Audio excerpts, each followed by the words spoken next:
feeling cool here, but still managing 19 Celsius eastern Scotland and towards the southeast, 20 to 23 degrees.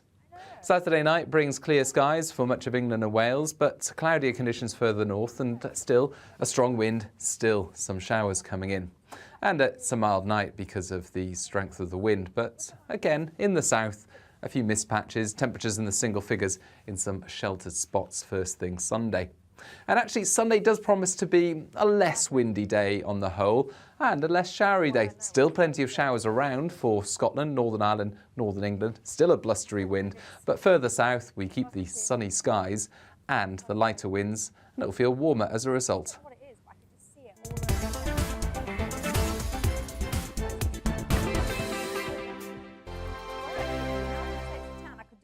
We are GB News. We're right across this great nation. On TV, on radio, on digital. Absolutely everywhere. We don't talk down to you. We embrace all voices. With honest and civilised conversation. we're not part of the establishment. We're one of you. And we're only getting started. Join us on GB News, The People's Channel. Britain's news channel. Every morning from 6 o'clock, we'll wake you up with GB News Breakfast with all the stories you didn't know from the night before. So whether it's serious news, entertainment, or your own views from all over our great nation, we're here to kick off your day with a smile. The national media should be reflecting and reporting what's happening here. You will notice the northwestern accents. Whether you're with us on TV, radio, or online, every morning, it's breakfast from 6 a.m. Hope you can join us. Join us for Ministry of Offence, the comedy panel show that's just like the news, in that the left fights the right and it doesn't really seem to matter who wins. We cover the big stories. It was in fact a troop of baboons and not angry vegans. I like that. And the really important stories. Fat naked cow gets stuck in swimming pool. It's a headline in a lot of local newspapers. Yeah. We're on the same team, Nick. Yeah, but I'm just helping you. Join us for Ministry of Offence, Saturday nights, 8 o'clock on GB News. I'm Dan Wootton. Join me Monday to Thursday from 9 to 11 for the feistiest and most fun news debate on TV, where free speech reigns. I'll bring you a sharp take on the day's biggest stories, bombshell newsmaker interviews, and A-list guests. And I guarantee you, no spin, no bias, no censorship, and no reason to go to bed. That's Dan Wootton tonight, Monday to Thursdays from 9 on GB News.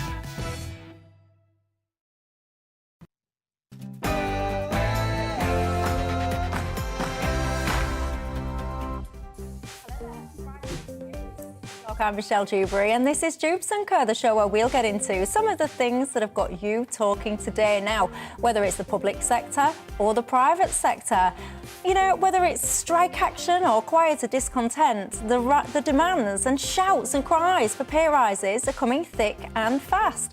Understandably so, by the way, but Prime Minister Boris Johnson has warned that a wage spiral will end only in massive interest rate rises and things getting much, much worse. So, if I just press pause for a second, let me ask you this. If you're sitting there wanting a pay rise right now and Boris Johnson is telling you, be careful what you wish for, is that going to make you stop and think? Is it going to make you not ask for that pay rise? And COVID, well, we'll all remember the days of the COVID health pass. Now, I was hoping it might be a thing of the past, but alas not, because about 48 hours ago or so, Health Secretary Sajid Javid was forced to explain why on earth there was an active job advertisement for a digital lead for the COVID health pass. What on earth is going on? And we'll all be familiar by now with the Rwanda plan. The first flights to take people there was scheduled for Tuesday next week. But of course, as expected, lawyers are all over it. And now at least 3 of the people that were supposed to be heading there will not be. So what do we all make to this? Is this plan actually going to work? And should it even be a thing in the first place? I say absolutely yes, it should. But there's at least 1, perhaps 2 of my panel tonight that completely disagree. Where do you stand on it? We'll have all that and more, but first, let's have a look at the latest news headlines.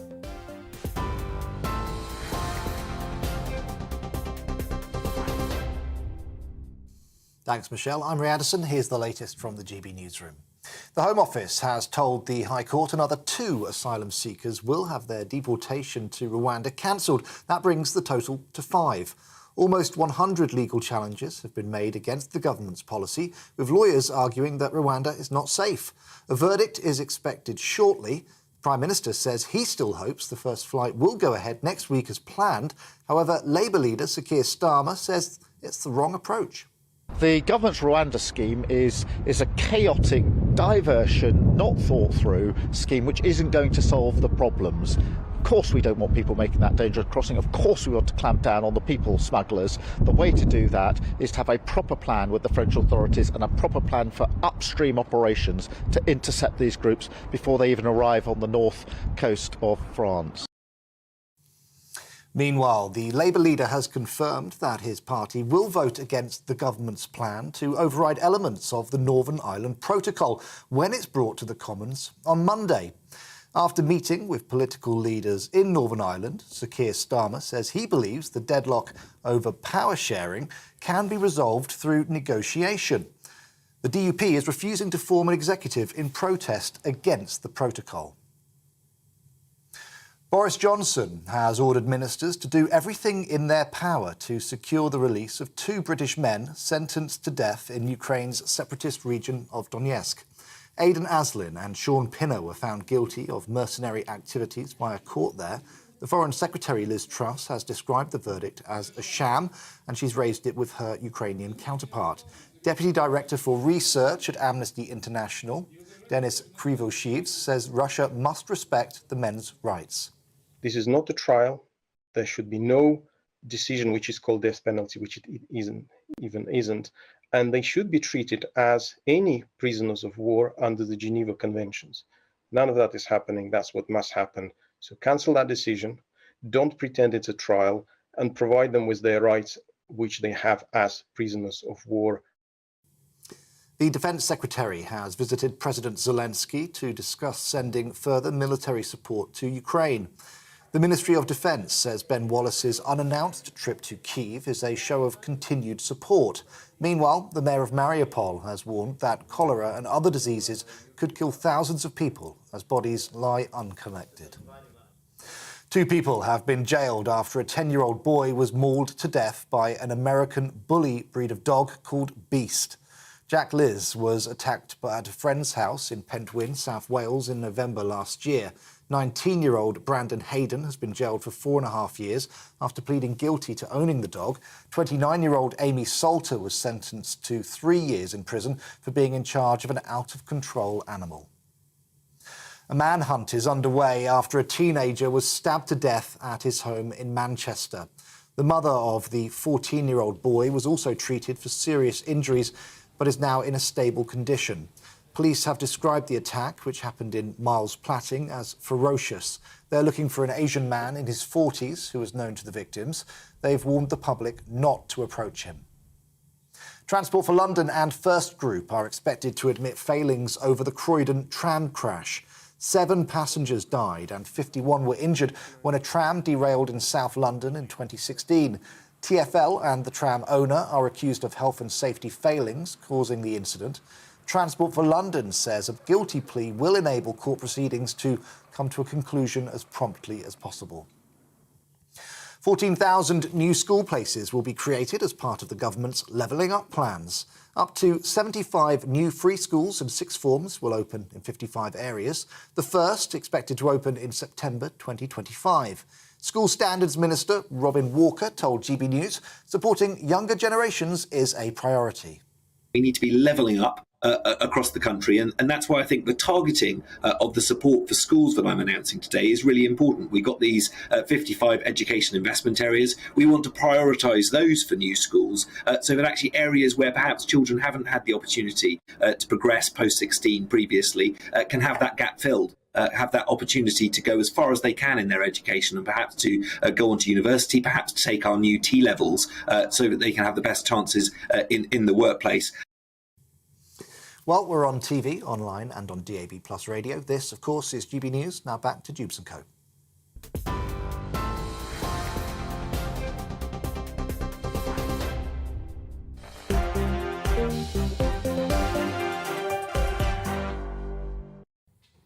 Thanks for those headlines. Well, I say thanks, but cool, blimey, some of those are quite depressing, aren't they? One of these days, I live for the day. I have positivity and hope that one of these days we're going to have and be able to deliver to you just positive news. But cool, blimey, what a world we live in. But what do you think to that schools one at the end then when you heard about the new school places? Does that make you go, yes, levelling up is en route? Or are you a little bit more sceptical than that? Let me know your thoughts. Keeping me company until 7 o'clock tonight. My panel, we've got economic commentator Ruth Lee, Alan Miller, who's the co-founder of the campaign group Together Declaration, and Jeevan Sander, who's a political economist at King's College in London. Good evening to you three. And you know the drill on Dewbs & Co by now, don't you? It's not just about us and our thoughts, it's about you at home as well. What's on your mind tonight? Get in touch with me on email, gbviews@gbnews.uk, or you can tweet me at Michelle Dewbs or at GBNews. Don't forget, of course, if you have not already, you can subscribe to us on YouTube. You can watch us live. You might be already. Good evening if you are. You can watch us back. You can download our app. We've got a podcast. We're on the radio. We are everywhere. And as I always say, good evening to you wherever you are on this Friday night. You're very, very welcome. Now, let's talk wages, shall we? Because, you know, unless you've been living under a rock, you will be familiar by now that pretty much everyone, everywhere it seems, is asking for a pay rise. Of course, we've been talking long and hard about the strikes that are about to cripple much of this country. They want their wages to go up. Many people are saying, by the way, that wages should be going up in line with inflation. But I think we're about 9%. We're going to be going much, much higher. Some people are worried about potential recession on the way. Boris Johnson has got involved and he's issued a bit of a warning. So if you're sitting there thinking to yourself, right, I'm going to psych myself up this weekend. On Monday, I'm going in, I'm going to tell my boss, this is it, I want more money. Boris Johnson is going to warn you to be careful what you wish for, because apparently if we get ourselves into a wage spiral, the consequence of that will be higher and higher and higher interest rates, which of course will bring misery to many. Jeevan Sander, you are an economist. What a treat for us to have your insight on this topic. I remember when you was on this show probably a couple of weeks ago now, one of the things that you was actually talking about was interest rate rises and the fact that you were saying that we were going to be seeing them, and indeed we have been seeing them actually. Do you think Boris Johnson is right on this? No, he's completely wrong. I mean, first of all, it's morally bankrupt and economically illiterate. Let's start with the moral bankruptcy. Get off your fence, Jeevan. For a man on 164k a year to say that people should be asking for pay rises at this time in the country when 40% are struggling to pay the bills, 40% are cutting back on food, 40% can't afford to save, 2.6 million kids going hungry, 1 in 7 adults going hungry, and Boris Johnson is saying to them, do not ask for a pay rise. That is morally bankrupt. On the economic literacy side, every single person in this country will, of course, ask for a pay rise. They will bargain for the highest wages possible. It's not like they can sit there and coordinate with 20 million other people to ensure that they're not going to ask that pay rise. It's absolutely not an effective way to get down inflation. He should be trying to support families, and yes, the Bank of England should be getting a grip on inflation as well. But what do you think there's any logic? I mean, this is your kind of expertise. So is there any logic in...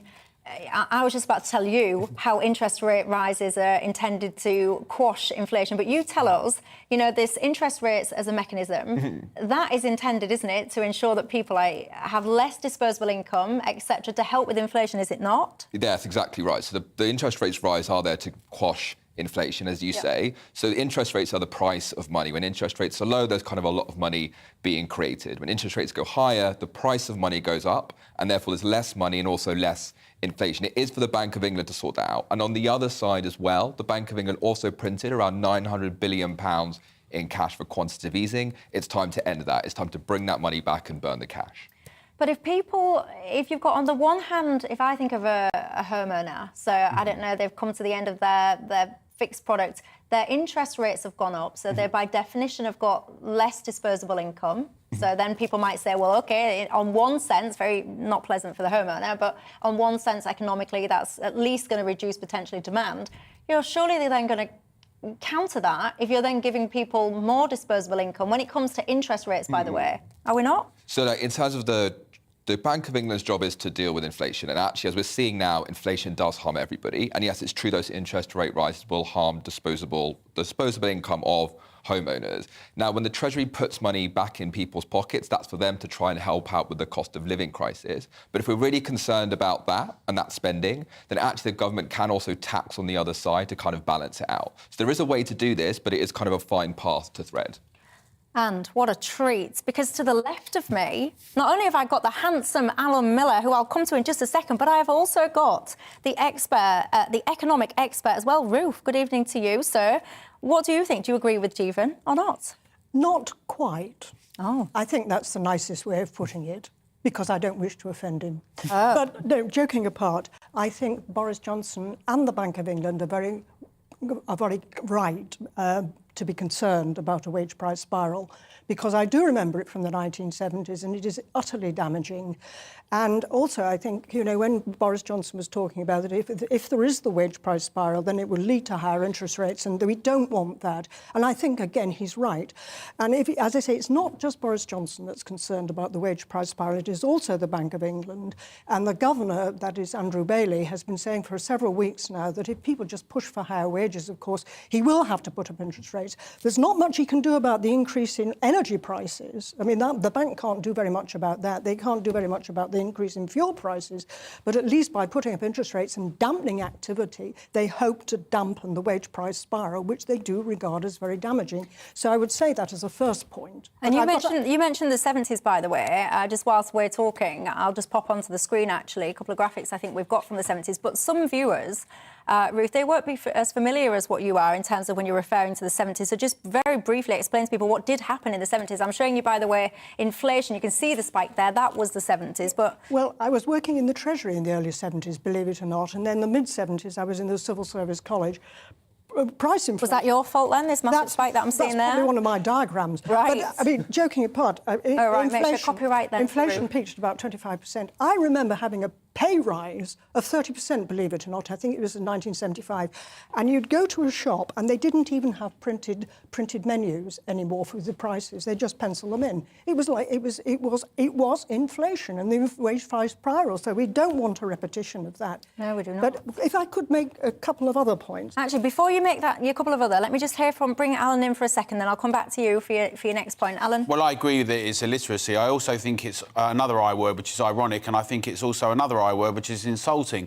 Let us remember that we're in this position specifically because of the last, let's say, 26 months, specifically lockdowns and restrictions and impositions that have occurred, that we've now got a cost of living crisis. And people may want to say, well, let's not look back, but let's also contextualise this, because that's one of the reasons, exacerbated by other things internationally.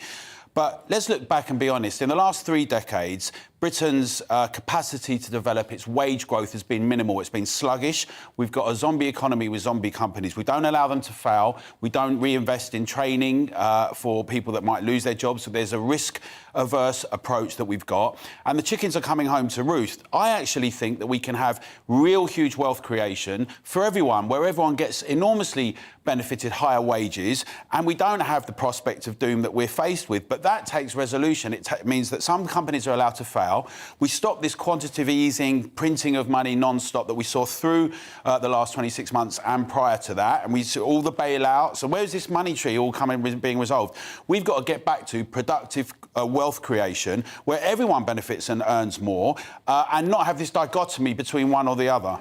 You was nodding along, Ruth? Well, where does one start? I think the first thing is that I do agree with Alan that with lockdowns, you just had... And then when the economy started to recover after lockdown, you find that demand outstripped supply. And, of course, that's why you have the big increases in energy prices and oil prices. And that's been exacerbated by the war in Ukraine. Yeah. And these are, in a way, that's an exogenous development, which actually, as I say, the Bank of England cannot do very much about.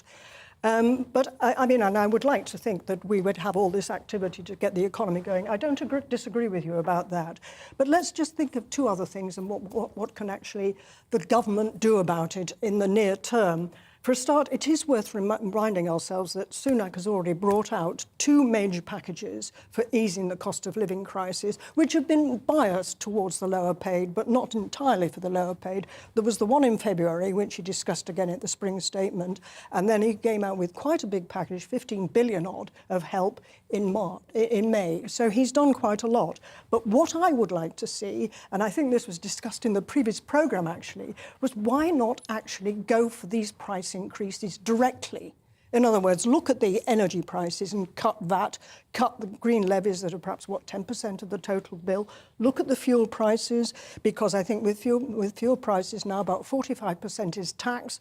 Why not cut? But with all the due VAT? respect to your expertise, right, and I don't mean to be rude, but to me, this is not rocket science, right? Well, I agree with you. But so then it makes me think, well, they must, when I say they, obviously I'm talking about the government must know this, and they must sit there and go, right, we're taking pretty much half when it comes to fuel on duty, so why don't we look to tinker it? It's not a difficult policy, so why are they not doing it? Well, you and I better go and knock on the Treasury door and say, come on, because, I mean, Sunak, actually, he if you remember, he cut 5p a litre of fuel prices in the spring statement, because I remember I was in the studio with you at the time.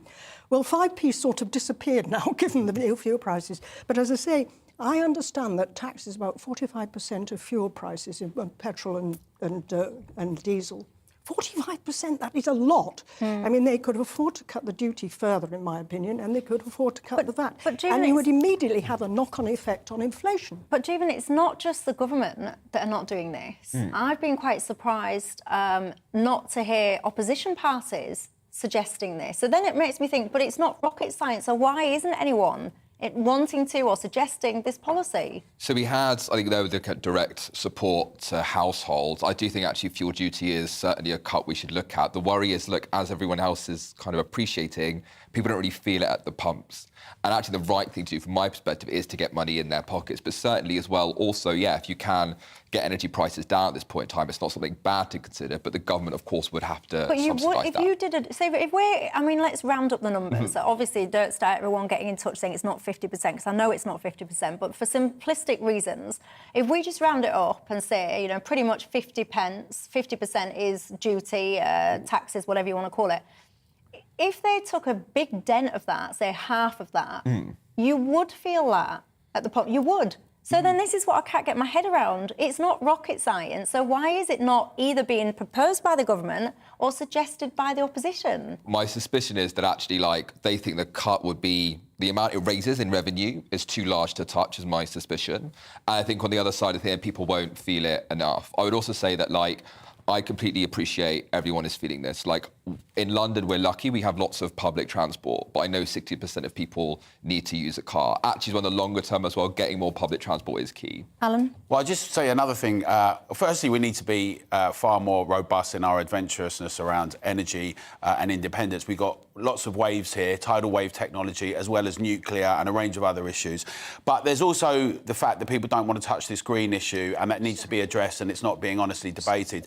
The other thing is, when Boris talks about this bricks and benefits situation, what we need is a robust house building plan that has some government backing, some bonds and others for big industry, but where industry then gets behind it, create new jobs, pay people more money, create wonderful, beautiful developments all across the country, around the coastal regions. We have 164 of them that need development and investment and regeneration.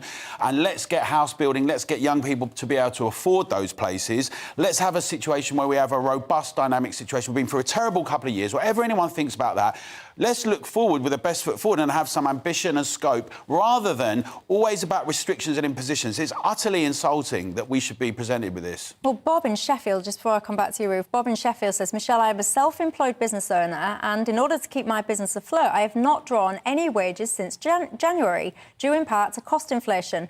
He says, I cannot put up my prices because my clients simply won't pay. My input costs have continued to rise, and I have not had a pay rise for over a decade. In fact, he says it's just the opposite.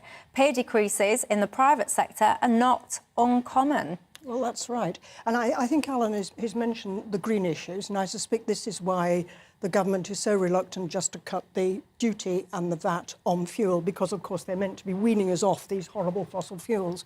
But for my money, I think, and as I've said before, you know, I think the whole net zero policy is a terrible distraction. And given the fact that we're 1% of man-made global emissions, the carbon dioxide emissions, I mean, it's pretty futile what we're doing. I think we just have to put net zero on one side and actually say to ourselves, we've got to put the economy first, and we really seriously, that should be the priority. And Jeevan, I mean, how long do you think all this has got the potential to go on for? Because when I hear you say stuff like, oh, you know, maybe the government, for example, is worried about the tax revenues from a cut in duty, in my head, I automatically think, right, OK, well, let's do a temporary one, then maybe 6 months to get us back on our feet. But would such temporary measures, 6 months here and 6 months there on this break or that break, would they make a difference? Or is this a much more longer-term problem? Yeah, I am sorry, I don't have any good news for you on that front. I know the OECD thinks oil prices will rise again next year, I think by around 20%. We're expecting inflation to also kind of still be high next year. I'm sorry to say it's not just going to be a difficult year this year, although this year we think will be the worst of it. Next year is also going to be tough as well. This is going to be, it is a once-in-a-lifetime cost of living crisis. This is something I've certainly never seen before in my life, and so it's just going to be tough. I am sorry about that. So the early 70s, we had an oil price crisis, and that triggered off the wage price spiral. But I think I did hint at the war in Ukraine being a serious factor here, and who knows how that's going to develop. I think we just simply do not know. But it's been a major input into the increase in oil and gas prices. This is the problem. Yeah, which, as you say, that's not going to end anytime soon. Chris says, hang about, when we're talking about wages, never mind that, what about pensioners? Their income simply cannot keep pace with inflation. Chris is saying, we're living off just my husband's pension, and what's happening is absolutely terrifying for us. Nigel's saying, when it comes to deposit accounts, if rates go up, interest rates we're obviously talking about, will this be passed through to savings account? Nigel says those that do have savings need our turn of some good luck. I mean, I'd say don't hold your breath, Nigel. I don't know about you, but if you've got a mortgage with the bank, it seems to take me about 2 seconds to get a text message from my bank when there's been an interest rate rise telling me that, oh, if you've got a mortgage, you know, be prepared, your interest rate's going to go up. If I've got a savings account with the same bank, I don't seem to get the same texts in the same speed, in fact, at all, actually, saying be prepared, your interest on your savings account is coming up. So, Nigel, I wouldn't hold your breath too much if I were you. Right, I'm going to take a quick break. When we come back, I'll have some more of your feedback.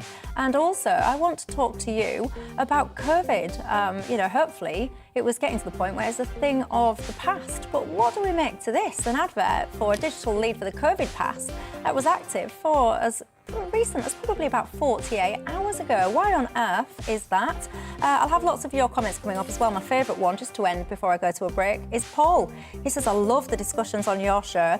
Alan Miller, your guest, is like 3 guests rolled into one. Alan Sugar meets James Jordan, meets Nick Knowles. What do you all think to that? Well, I'll leave it with you to have a ponder in the break, and I'll see you in a couple of minutes.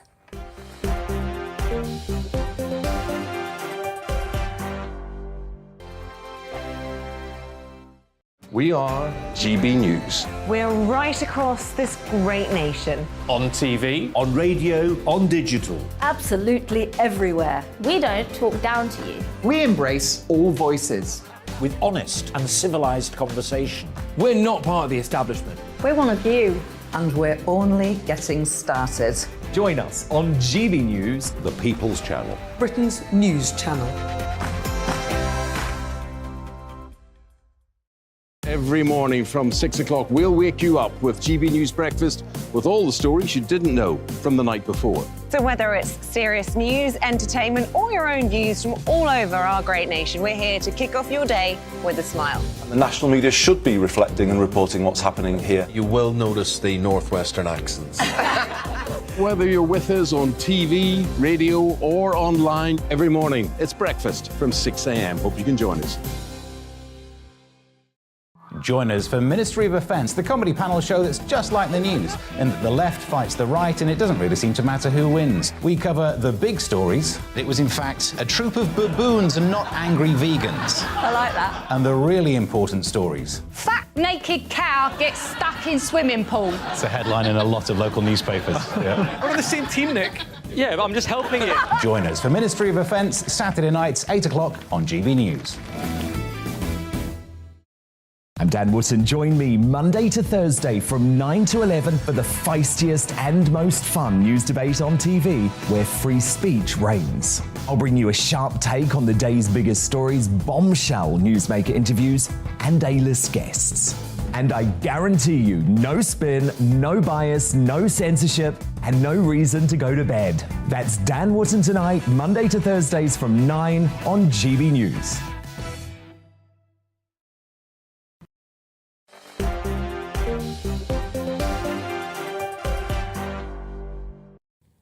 Hello there, welcome back to Dewbs & Co. with me, Michelle Dewberry. Just a quick reminder as to who's keeping me company tonight. We've got economic commentator Ruth Lee, Alan Miller, who's the co-founder of the campaign group Together Declaration, and Jeevan Sander, who's political economist at King's College in London. Dorney has been in touch about that last topic. We're talking about inflation, interest rates, etc., pay rises. She says, Michelle, I had just bought my first house just before the late 70s, early 80s, when interest rates went up and up. I didn't ask for a pay rise. I tightened my belts, did without luxuries, bought second-hand furniture, etc., etc. It was the way that I was brought up. If I needed something, I had to save for it. She says it is not the government's job to look after us. Linda, and I have to say, Linda, a few people writing what I'm about to read out. Linda says, what hypocrites are the government and all the other MPs going to pay back their recent pay rises? I don't know if I'd hold my breath on that one, would you? Anyway, let's talk about, we've just been talking about wages. What about this job? This isn't bad, I tell you. £71,000 a year. Are you sitting at home thinking to yourself, oh, that doesn't sound like a bad salary? Well, I've got a bit of good news and a little bit of bad news for you, because if you think to yourself it was a good salary, up until about 2 days ago, there was a job that you could have applied that could earn you that if you wanted to be a deputy director of delivery for a COVID pass. Little bit of bad news there, got to say, because this was called out in the House of Commons a couple of days ago. Sajid Javid explained it away by saying he needs someone to work on the digital resources, but given the backlash, hate to break it for you, put your CV away because the job is no longer advertised. Alan Miller, what's going on? Because I was hoping/thinking we were reaching the end of all this COVID nonsense, so why then was this job advertised in the first place? Some people are getting a little bit concerned about, you know, we talk about digital currencies this and passes this, and some people will go about social credit systems in China, etc. What do you make of it all? Well, there's a number of things to break it down. The first thing is that it was great for Sir Desmond Swayne to call Sajid Javid out about it, and Sajid Javid was mumbling and erring. But the government does currently have a digital ID system that's implemented. It's not mandatory, but it's for rent and landlords and for work.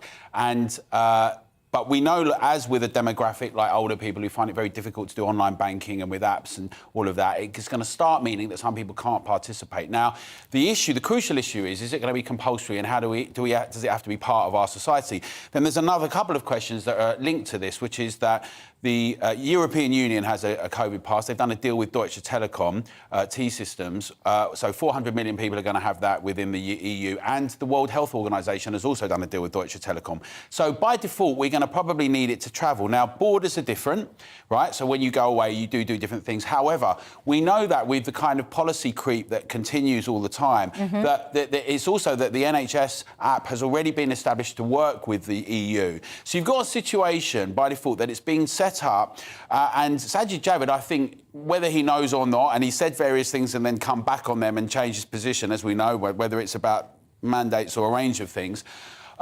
We've got a situation where increasingly, you know, the digital ID is becoming more and more part of our lives. Now, you mentioned central bank digital currencies. I think, you know, just to clarify this, if you look at on the one hand, what's happened in China with the social credit system, they're not as far as they want to be with that, but they obviously have other measures to control people, right? They don't have to just do it that way. But if you look at India with the Aadhaar project, with 1.3 billion people on it, and in Mexico as well, digital surveillance, which is often excluding many people, it's often used to monitor them.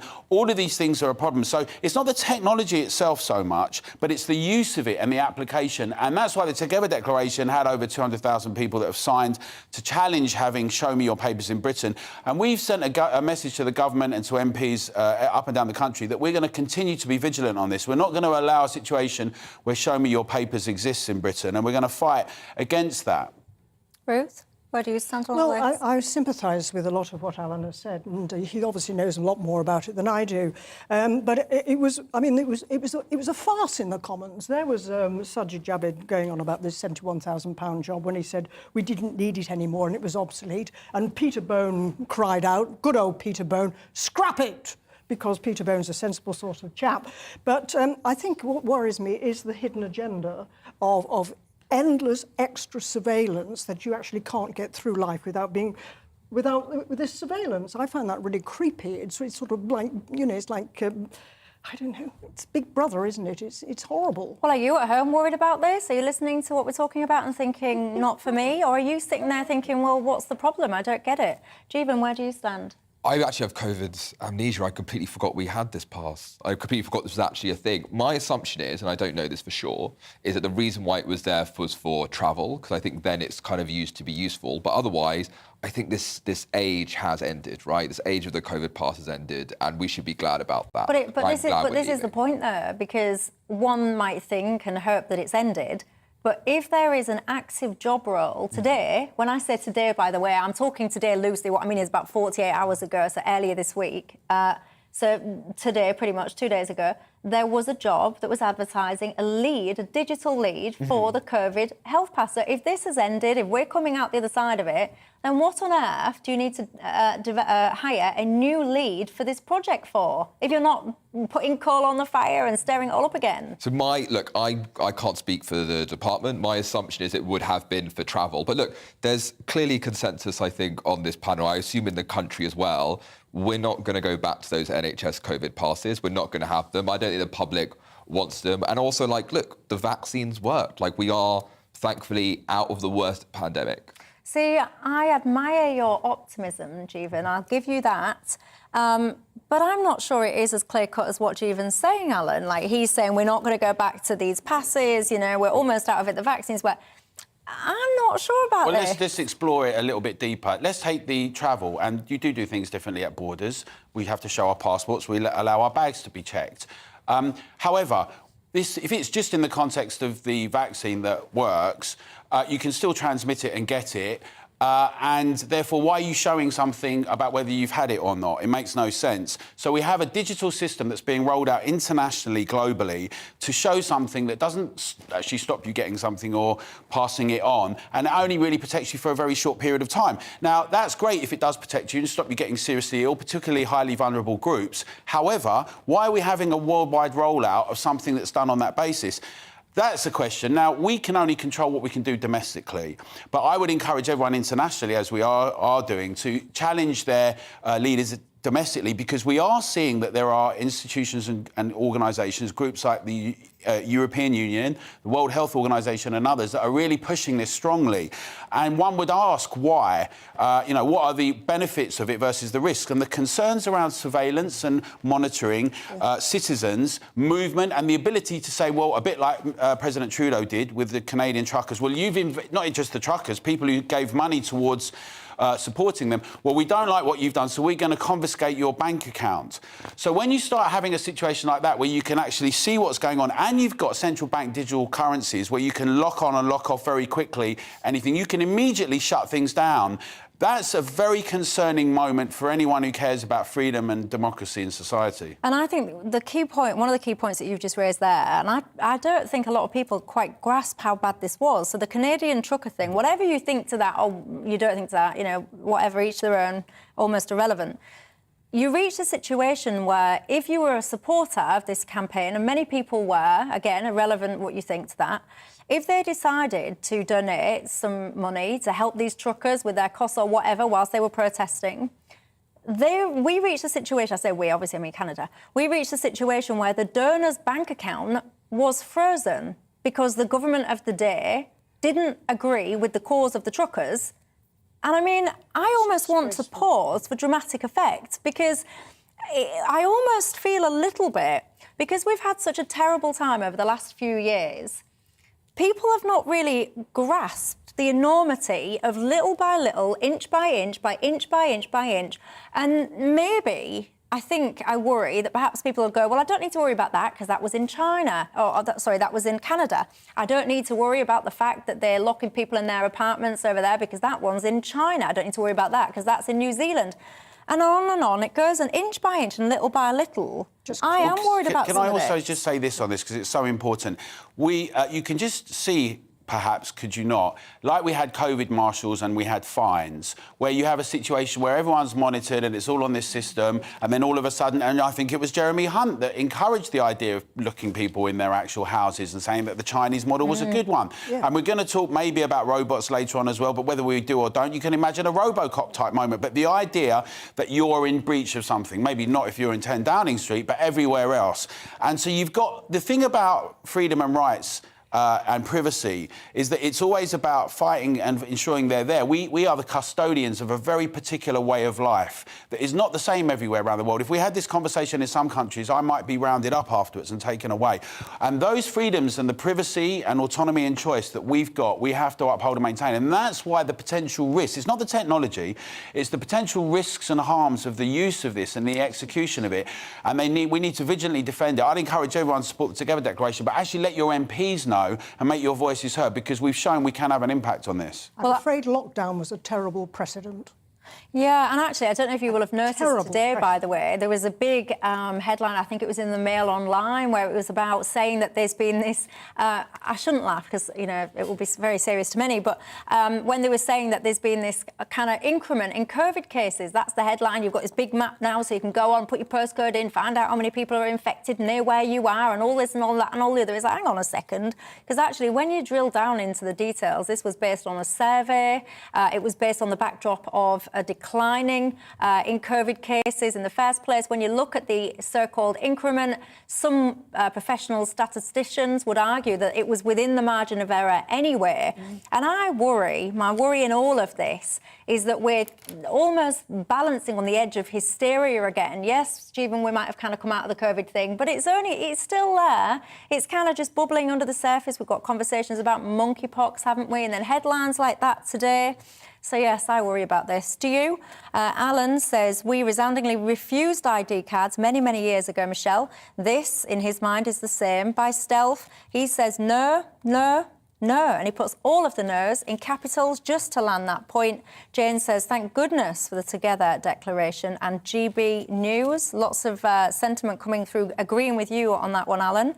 Right, we're going to take a quick break. When we come back, I want to talk to you about Rwanda. You will, of course, be familiar about what the proposals and the plans are there. The first plane to send people over to Rwanda is apparently scheduled for Tuesday next week. Many people will say they'll believe that when they see it. At least 5 people that were supposed to be going have said that they won't be. Of course, there's lots of debate about this entire policy in the first place. Should it even be a thing? Many people say yes and feel passionate about it. Many people passionately say it's appalling, including, by the way, an ice cream company. I'll have that and more after the break.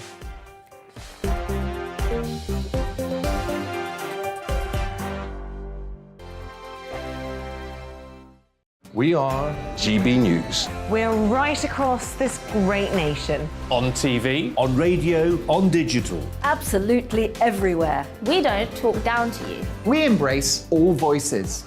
With honest and civilised conversation. We're not part of the establishment. We're one of you. And we're only getting started. Join us on GB News, The People's Channel. Britain's news channel.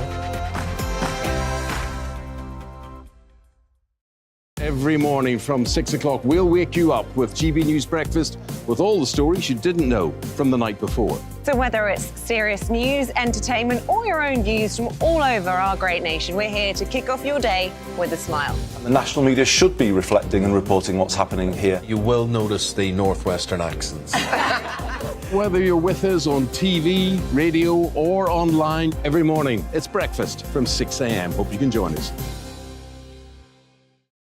Join us for Ministry of Defence, the comedy panel show that's just like the news, in that the left fights the right and it doesn't really seem to matter who wins. We cover the big stories. It was in fact a troop of baboons and not angry vegans. I like that. And the really important stories. Fat naked cow gets stuck in swimming pool. It's a headline in a lot of local newspapers. Yeah. We're on the same team, Nick. Yeah, but I'm just helping you. Join us for Ministry of Defence, Saturday nights, 8 o'clock on GB News. I'm Dan Wootton. Join me Monday to Thursday from 9 to 11 for the feistiest and most fun news debate on TV, where free speech reigns. I'll bring you a sharp take on the day's biggest stories, bombshell newsmaker interviews, and A-list guests. And I guarantee you, no spin, no bias, no censorship, and no reason to go to bed. That's Dan Wootton tonight, Monday to Thursdays from 9 on GB News.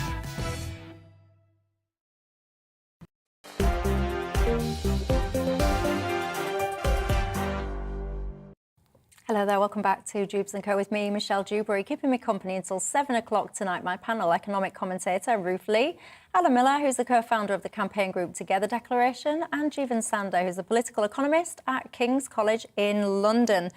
Max says, Core, talk about conspiracy theories with you lot or what? He says, you've all let Google and Apple track your every single move. They know who you are, where you are, what you've bought, what you've done. So what is the problem? Mac, by the way, you might want to look into some of the situation between Google and DeepMind and the NHS data. There's a little bit of a storm brewing there, I can tell you. So that's what I'd say back to that. Right, some developing news right now. The first deportation flight of asylum seekers to Rwanda will go ahead next week. The High Court has today rejected a plea from human rights lawyers to stop the flight. This has all pretty much just happened, so you're hearing it right now. Around 30 migrants are expected to make the journey. This, of course, is not as many as expected, as was expected to be on the flight, but nonetheless, it's apparently going ahead. Ruth, I'll start with you on this because this is a policy. I mean, I'm not going to rehash the policy because I'm assuming by now we all kind of know what the policy is. But it is a very divisive policy. People feel passionately about it on either side of the debate. Some are saying it's inhumane and cruel and all the rest of it. Other people say it's, long overdue. Where do you sit? Well, I remember last time I was in GB News, this subject was actually discussed. And I remember what I said then, and I've not changed my mind, that this was a sort of a last resort deterrence policy to stop the traffickers from bringing in these large numbers of economic migrants. They're not necessarily refugees, these are economic migrants. And it's one way of trying to stop the traffickers. They've tried talking to the traffickers nicely, they've tried talking to the French nicely, but it doesn't work. So it's a sort of last resort policy, and I defended it on those grounds, and I still do. The second thing I would say is that, of course, the Priti Patel at the Home Office knew perfectly well that there would be a lot of legal challenges to this policy of sending people off to Rwanda. And so it has happened. And the $100 question now is, how does the government actually cope with all the legal challenges to sending people to Rwanda? One hopes that they've got enough fire in their belly to actually do something about it. I support this policy because it's a last resort deterrence policy. Jeevan, do you agree? No, I don't. It's a shameful policy, and it also won't work. Let's be clear, 70% of those crossing the channel come from Iran, Iraq, Syria, Sudan, and Vietnam. These are not economic migrants. The reason why they cross the channel is because there is no safe and legal route to apply for asylum. Those who do come here, 60% of them have their asylum applications approved. One man here, also a Syrian person who fled Syria to come to this country. Now, first of all, people who flee war zones, 86% of them stay in a neighbouring nation. Why do they come to the UK? Because they have a connection here. This Syrian man, 2 of his sisters in the United Kingdom. If you have fled a war zone, you would flee to the place where you had family and you had connections. That's why they come here. That's why they risk the channel. And there is no way for them to apply for asylum inside of France. So where I absolutely agree with you, by the way, is I think that this country needs to reflect on its asylum policies and make sure that there are effective, efficient, safe routes for people that want to properly apply for asylum, that are in danger or at risk or whatever you call it. We need better policies and processes for those people. So I'm completely in alignment with you there, and I think we fail at that right now. But come on now, Jeevan. When you look at these pictures, when you look at this data, do you not think that... I'll be generous and say some. I'd probably more realistically want to say the majority. But do you not think that at least some, if not the majority of these people, are coming to this country from France, which is a relatively safe place? If you're fleeing a war zone, you're already safe, because of economic development reasons. They want to better their life economically, which I don't resent, by the way. Who wouldn't? Who if with with your hand on your heart at home, who would not want to economically develop themselves? I'm not knocking that, by the way, but I just think that we're not being realistic with what we're describing this as. Well, look at the numbers. 86% stay in a neighbouring country. But I'm not talking about them. Right, so I'm talking about the people that get on a boat in France and come to the UK because they want to be put up in hotels, etc. I'm talking about them. Yeah, I was saying of those people there, we know that 70% of them are from Iraq, Iran, Syria, How Sudan, do you know that? and Vietnam. Because they discard of their because passports and they do check. And also, look, this is why people cross. People who work with migrants say this is why they come to this country. They come here for family ties, and sometimes they also have ties in terms of the language. In terms of otherwise, you're an economic migrant.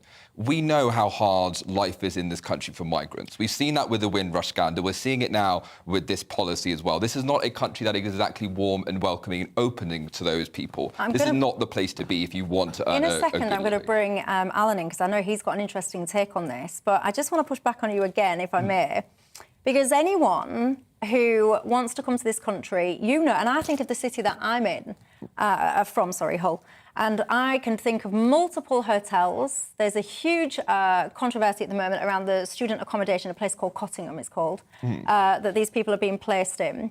And I will ask you, you're saying, of course you'd want to come where your family is, of course you'd want to do this, of course you'd want to do that.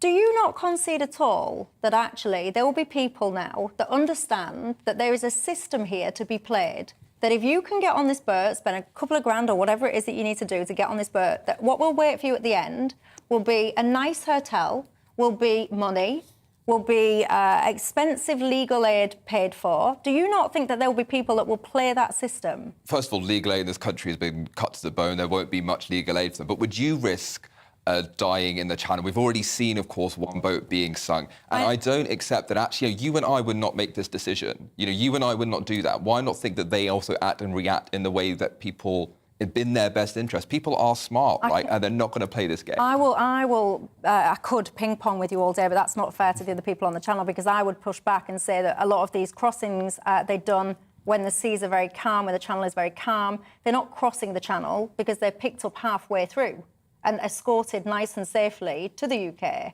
So I don't think it's as treacherous. That's notwithstanding, I understand that there have been awful, inhumane, devastating tragedies. But I just find I'm struggling to understand, or I'm struggling to comprehend that you don't think that there's any possibility that people are playing the system here. But the people who work in this, people we speak to, the people who are involved with this, and the numbers tell us that actually in the vast, vast majority of cases, this is what is going on. They're coming because you have a family tie, and there's no right to apply outside I've got to be honest, and I'll agree to disagree, because unfortunately it doesn't wash with me, a lot of what's been said. And for the interest of bringing in Alan, because I know you've got an interesting take on it. I think it's really great. I think we have to have more conversations like this, that you do it in a civil way, we do it in a way that have very different views, and that we can actually thrash them out, because the country needs to do it. And there's so many different things to say. Firstly, I think Britain is a very welcoming country.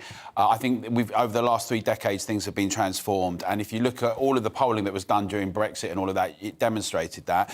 The other thing I'm going to say is people shouldn't be so defensive about economic migrants.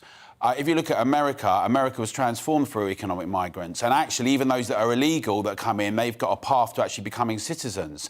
However, people are also rightly concerned in this country about resources and allocation of them and what that means. And I think that's about having a big, open public discussion about how the best allocation of resources can be there, how we can transform those resources to make them better, what role migrants play within that. Often I think they just radically transform it in a beneficial way.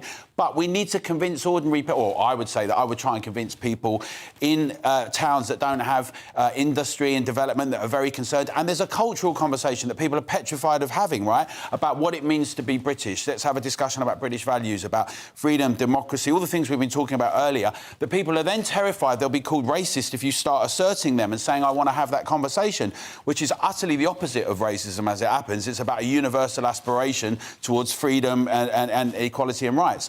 And I think the thing is this, the other thing is we should encourage development in other countries, but as you say, quite rightly, some of these have come from war zones. I don't think they're all just economic migrants. I personally think that you know, one of the reasons why the shake-up in northern Maghreb, in northern Africa and Libya and elsewhere was because of Western intervention and wars created there, as it happens, backing it, supporting them. We've seen terrible devastation there, people then leaving.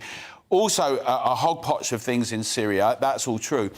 But it is the case that you need borders and you need to have control, and we need to have a democratic discussion. Now, the government does have a mandate on this issue as it happens, right? I mean, one thing that's got to be said, that people in Britain are concerned about these things. So I think we need to have more of a robust discussion. I happen to think gimmick is the wrong term. I happen to think it's one of those things that's a bit more PR and it's a bit more, and it's going to be tied up in all sorts of lawsuits, as we know. But there's still a central the two key central questions we have to have is, are we all Malthusians, where we believe that more people coming suddenly takes away all our resources, which is what the Green argument is, and I'm not. I believe that more people, more intellectual, more brain can benefit everyone. And how do we organise resources on that basis? And also, therefore, should we make these distinctions, or we should work out a way that we can accommodate people, but we're not afraid to have the discussion and then be called names because we want to have a discussion about resources? If I may, I do agree with you about this country's approach, or the way they welcome migrants, is certainly very positive. I know I've never felt like I'm not British. I know how proud I am of this country. I think this country is better to migrants than this government is. I also think this country's greatest moment was in the Second World War. My grandfather served in those armed forces. I'm sure people's family members at home. And part of that as well was the kinder transport. We should remember that when thousands of German children were taken in, and given the horrors that took place in Berlin when the Soviets came in, certainly saved them from a huge amount of horrific actions. And I'm really proud of that moment, and I think we should continue that legacy today. You can't get away from the fact, you said it, Alan, that the government has a mandate to try and control the borders and try and control illegal migrants coming to this country. And as far as I'm concerned, that is what it is trying to do with this, what I call last resort deterrence policy. Yeah. And that's why I support it. And what I find fascinating about all of this is there's so much criticism. I'll read you some criticism, actually, because it's not just from people in public office, etc., that criticise this. I don't know if you saw this yesterday. The ice cream company, Ben & Jerry's, they've got involved. They was busy on Twitter, I think it was a day or so ago, a couple of days ago. There's a listen up, folks, because we need to talk about Priti Patel's ugly Rwanda plan and what this means.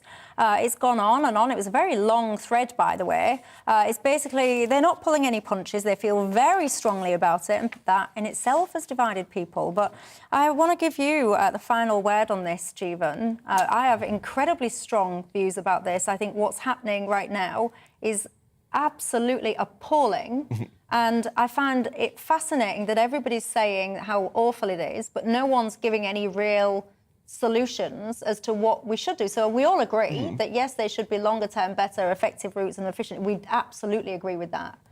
But in the here and now, when those things don't exist, what do you do? I think those safe and legal routes and those safe and legal applications, there should be a way to apply for asylum outside, but you're not inside the United Kingdom, because that's why the risk is being made. But we agree. But then that's not there now. So what would you do to stop people getting onto those boats and doing what they're currently doing? But then I suppose you're asking me, like, if I was the government, I would have a safe and legal route.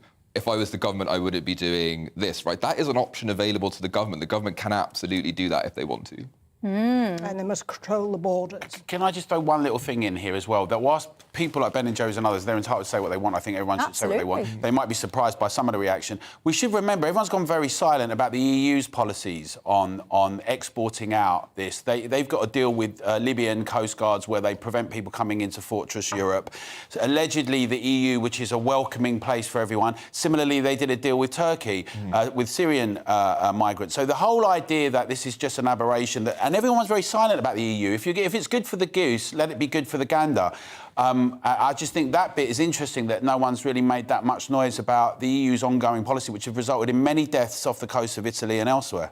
Well, there you go. You guys are not backwards in coming forwards when you're telling me your thoughts. I have to say, a lot of you are in agreement with what the government is doing. I have to say, I've also had some people that agree with you, Jeevan, and say that it is wrong. I'll leave you to ponder what you think about it, and I'm sure we'll be talking about this again, because apparently this is all going to happen next week. Is it? Really?